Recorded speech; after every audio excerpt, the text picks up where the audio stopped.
मां गंगा, यमुना, सरस्वती के पावन तट पे बसा प्रयागराज की धरती के हम शीश झुकाए के प्रणाम करत है। ई वो धरा है जहां धर्म, ज्ञान और न्याय की त्रिवेणी बहत। तीर्थन के तीर्थ प्रयागराज में आए के हमेशा ही एक अलग ही पवित्रता और ऊर्जा का एहसास होता है। पिछले वर्ष फरवरी में हम कुंभ में इस पवित्र धरती पर आवा रहे, तब संगम में डुबकी लगाए के अलौकिक आनंद के अनुभव प्राप्त किए रहे। तीर्थराज प्रयाग की ऐसी पावन भूमि को मैं हाथ जोड़कर प्रणाम करता हूं। आज हिंदी साहित्य जगत के सर्वमान्य आचार्य महावीर प्रसाद द्विवेदी जी की पुण्यतिथि भी है। प्रयागराज से साहित्य की जो सरस्वती बही, द्विवेदी जी लंबे समय तक उसके संपादक भी रहे। मैं उन्हें अपनी श्रद्धांजलि अर्पित करता हूं। माता और बहनों, प्रयागराज हजारों सालों से हमारी मातृशक्ति की प्रतीक मां गंगा, यमुना, सरस्वती के संगम की धरती रही है। आज ये तीर्थ नगरी नारी शक्ति के इतने अद्भुत संगम की भी साक्षी बनी है। ये हम सभी का सौभाग्य है कि आप सभी हमें अपना स्नेह देने, अपना आशीर्वाद देने आई हैं। माताओं बहनों, मैं यहां मंच पर आने से पहले मैंने बैंकिंग सखियों से, स्व सहायता समूह से जुड़ी बहनों से और कन्या सुमंगला योजना की लाभार्थी बेटियों से बात की। ऐसे ऐसे भाव, ऐसी ऐसी आत्मविश्वास से भरी बातें, माताओं बहनों, हमारे यहां एक कहावत है, प्रत्यक्षे किम प्रमाणम, यानी जो प्रत्यक्ष है, जो सामने है, उसे साबित करने के लिए कोई प्रमाण की जरूरत नहीं पड़ती। यूपी में विकास के लिए, महिलाओं के सशक्तिकरण के लिए जो काम हुआ है, वो पूरा देश देख रहा है। अभी यहां मुझे मुख्यमंत्री कन्या सुमंगला योजना की 1 लाख से ज्यादा लाभार्थी बेटियों के खातों में करोड़ों रुपए ट्रांसफर करने का सौभाग्य मिला। ये योजना गांव गरीब के लिए, बेटियों के लिए भरोसे का बहुत बड़ा माध्यम बन रही है। यूपी ने बैंक सखिया जो अभियान शुरू किया है, वो महिलाओं की रोजगार के अवसरों के साथ ही उनके जीवन में भी बड़े बदलाव ला रही है। सरकार से अलग अलग योजनाओं का जो पैसा सीधे डायरेक्ट बेनिफिट ट्रांसफर डीबीटी के जरिए खाते में आता है, ये पैसा निकालने अब बैंक नहीं जाना पड़ता। बैंक सखी की मदद से ये पैसा गांव में घर पर ही मिल जाया करता है। यानी बैंक सखी बैंक को गांव तक लेकर आ गई है।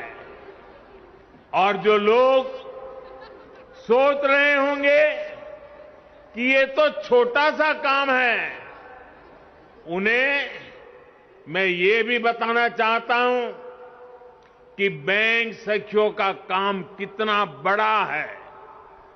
यूपी सरकार ने इन बैंक सखियों के ऊपर ऐसे करीब 75,000 करोड़ के लेन देन की जिम्मेदारी सौंपी है। 75,000 करोड़ रुपए का कारोबार ये गांव में रहने वाली मेरी बहनें, मेरी बेटियां कर रही है। जितना लेन देन गांव में होगा, उतनी ही उनकी आमदनी भी होगी।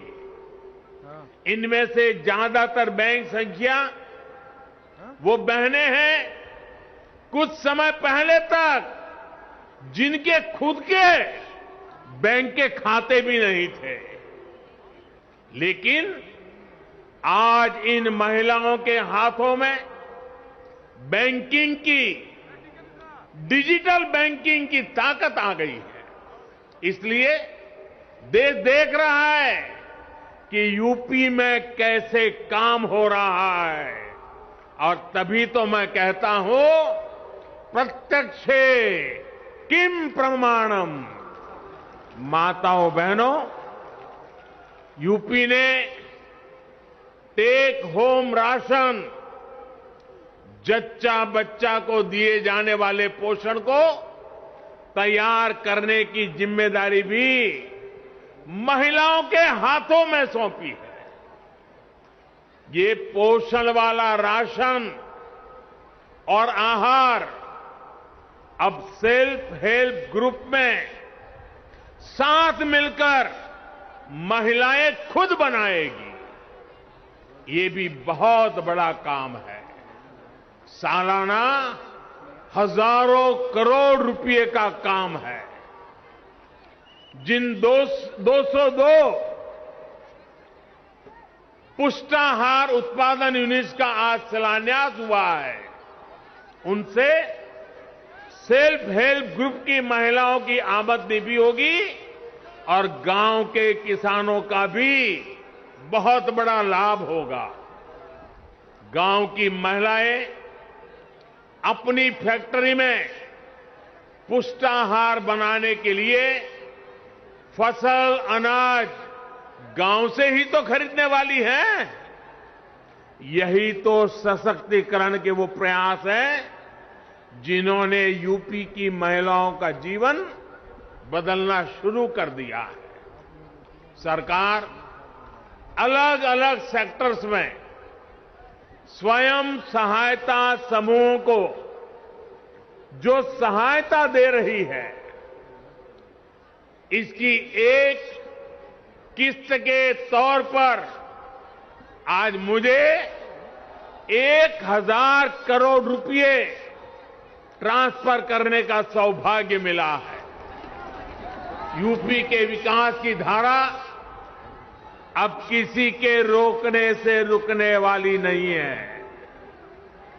उत्तर प्रदेश की महिलाओं ने, माता बहनों, बेटियों ने ठान लिया है, अब वो पहले की सरकारों वाला दौर वापस नहीं आने देगी। डबल इंजन की सरकार ने यूपी की महिलाओं को जो सुरक्षा दी है, जो सम्मान दिया है, उनकी गरिमा बढ़ाई है, वो अभूतपूर्व है। भाइयों और बहनों, माताओं, बहनों, बेटियों, उनका जीवन पीढ़ियों को प्रभावित करने वाला, पीढ़ियों का निर्माण करने वाला जीवन होता है। एक बेटी का सामर्थ्य, उसकी शिक्षा, उसका कौशल सिर्फ परिवार ही नहीं, समाज की, राष्ट्र की दिशा तय करती है। इसलिए 2014 में जब हमने मां भारती के बड़े सपनों, बड़ी आकांक्षाओं को साकार करने का बीड़ा उठाया, तो सबसे पहले देश की बेटी की विश्वास को नई ऊर्जा देने का प्रयास शुरू किया। इसलिए हमने बेटी के जन्म से लेकर जीवन के चक्र में हर अवस्था में महिलाओं को सशक्त करने के लिए योजनाएं बनाई, अभियान चलाए। साथियों, बेटियां कोख में ही ना मरी जाएं, वो जन्म लें, इसके लिए हमने बेटी बचाओ बेटी पढ़ाओ अभियान के माध्यम से समाज की चेतना को जगाने का प्रयास किया। आज परिणाम यह है कि देश के अनेक राज्यों में बेटियों की संख्या में बहुत वृद्धि हुई है।